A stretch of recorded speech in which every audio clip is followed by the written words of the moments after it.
F'Novembru li ġej, il-Gvern se inawgura l-monument ta' Carmenu Mifsud Bonnici fi Pjazza Kastilja fil-Belt Valletta. Ħabbar dan il-Prim Ministru Robert Abela f'kitba fuq il-medja soċjali feluq 92 sena mit-twelid tal-istess ex-Prim Ministru u ex-mexxej Laburista. Dr. Abela qal li dan il-monument se jiġi inawgurat feluq 3 snin mill-mowt tiegħu nhar il-5 ta' Novembru tal-2022.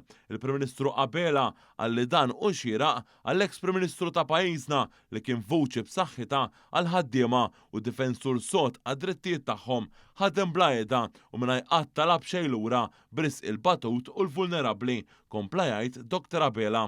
Carmenu Mifsud Bonnici tweled f'Bormla fi 17 ta' Lulju tal-1932 u beda il-karriera tiegħu fih dan il-Partit Laburista fl-1980, propju meta il-Prim Ministru ta' dak iż-żmien Domintov ippropona lil Mifsud Bonnici bħala deputat mexxej għall-affarijiet tal-partit. Sentej wara Mintov ressaq mozzjoni quddiem il-Konferenza Ġenerali tal-Partit fejn ippropona lil Dr. Mifsud Bonnici ikun il-mexxej nominat Laburista.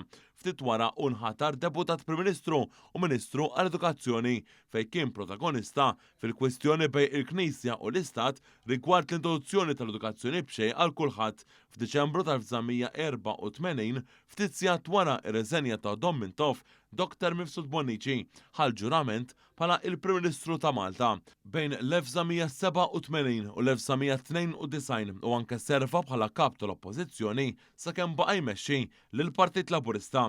Carmenu Mifsud Bonnici baqa' jiġi elett fil-Parlament Malti sal-1996.